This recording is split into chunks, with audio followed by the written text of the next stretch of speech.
Alors pour la création d'une opération, alors il faut avoir créé son compte et quand on accède à la liste des projets, on voit un bouton ici «Créer une opération».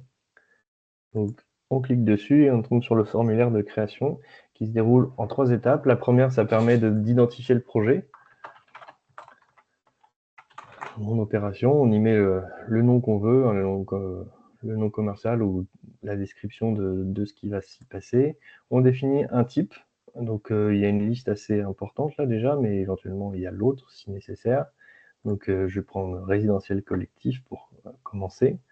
Ensuite, dans nature des travaux, on va voir du neuf, la rénovation extérieure, énergétique et intérieure structurelle ou la réhabilitation. Et enfin, on va saisir la surface de l'opération.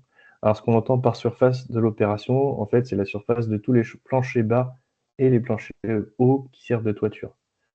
Et ça compte également aussi s'il y a des parkings ou s'il y a des espaces verts, on intègre cette mesure en mètres carrés. En fait, sur ces trois champs obligatoires ici, ça permet de dimensionner le chantier et puis de pouvoir faire la tarification la plus adéquate en fonction en tout cas la plus réaliste, la plus juste pour le chantier considéré. Donc c'est des éléments qui sont à fournir au début à la création du projet et qui permettent par la suite d'avoir le devis cohérent avec l'ampleur du projet qu'on va faire. Donc, par exemple, on va faire 1500, c'est déjà pas mal pour un test. Je fais suivant. Ici, on va me demander quel rôle je vais avoir sur cette opération, par exemple MOE. Ensuite, on me demande quelles sont les phases qui vont être adressées par la plateforme Tex. Comme Tex peut donc être utilisée à la fois pour la conception jusqu'à l'année de parfait achèvement. Donc là, on a la possibilité de choisir quelles sont les étapes. Si par exemple un projet rentre sur la fin, eh ben, je peux ne prendre que la partie OPL ou APA. Si au contraire l'opération va commencer mais plus tard, on a encore la phase de conception à gérer. Et donc toutes ces étapes seront gérées par la plateforme Tex. Enfin, on a une option accès aux entreprises, c'est la valeur par défaut finalement. Est-ce que toutes mes entreprises vont pouvoir collaborer avec moi sur l'outil ou est-ce qu'au contraire, je préfère garder pour moi l'application et je gérerai par ailleurs la communication et les échanges d'informations. Une fois qu'on a choisi les phases et cette option d'accès aux entreprises, on peut créer l'opération. Elle va être disponible aussitôt. Ça, c'est un élément important, puisque du coup, il n'y a pas besoin d'attendre l'intervention manuelle de quelqu'un qui viendrait valider ou d'un paiement, etc. Il n'y a pas cette barrière-là, on va dire. Donc, on peut créer son projet vraiment en quelques minutes. Et voilà, là, le projet s'affiche sous mes yeux. On va le retrouver dans mon menu ici, qui s'appelle Mon opération, le voilà. Donc, je peux le placer en favori, comme ça, il est tout en haut. Et puis, je peux directement commencer à travailler dessus, à gérer les infos opérations. La plupart du temps, bah, je vais pouvoir y mettre mes coordonnées et puis tous les intervenants du chantier. Dans description générale également, je vois apparaître tout en bas ici un devis qui me permet de savoir combien la licence Tex me coûtera pour ce projet en particulier.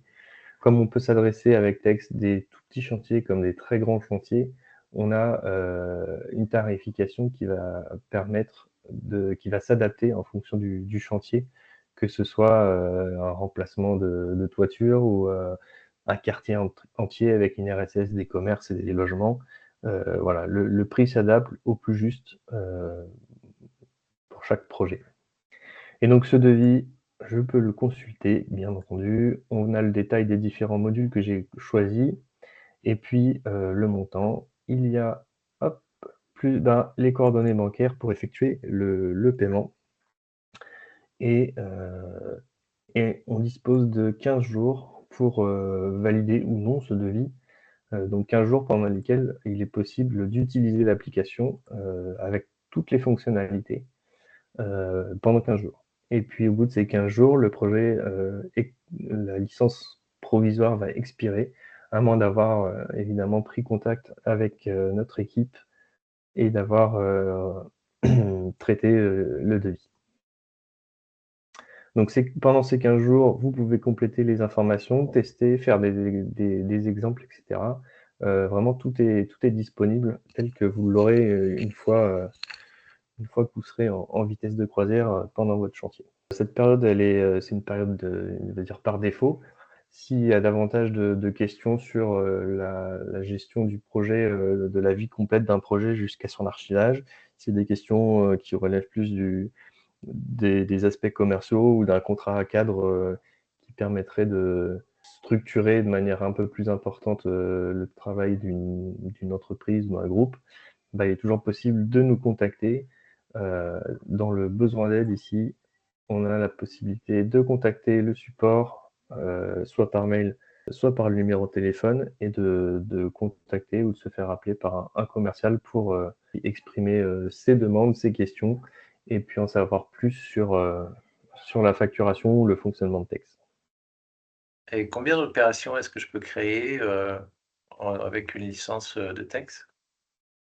Alors les licences sont considérées par projet, ce qui fait qu'il n'y a pas de limite minimum ou maximum par licence. Vous payerez la licence tant que le projet sera actif sur Tex, jusqu'à son archivage en tout cas, que vous choisissez de faire quand votre projet est terminé.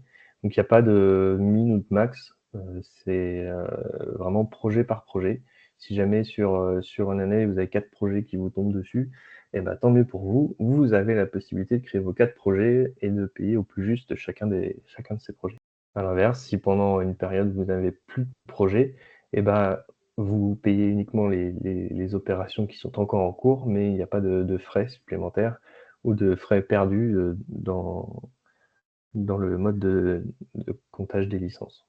Et une licence, donne accès, à combien d'utilisateurs? Alors l'accès aux utilisateurs on n'a pas de limitation. Le principe sur Tex, c'est qu'on cherche à encourager le collaboratif, et la première chose qui est déterminante, c'est combien de personnes vont y avoir accès.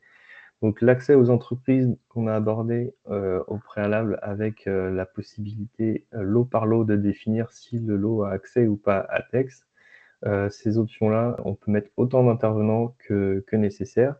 L'option d'ajouter autant d'entreprises qu'on veut avec autant d'interlocuteurs seront autant d'interlocuteurs qui pourront accéder à la plateforme et au projet sur Tex. Donc il n'y a pas de, comment dire? Il n'y a pas de licence au nombre de personnes, il n'y a pas de limitation pour la collaboration.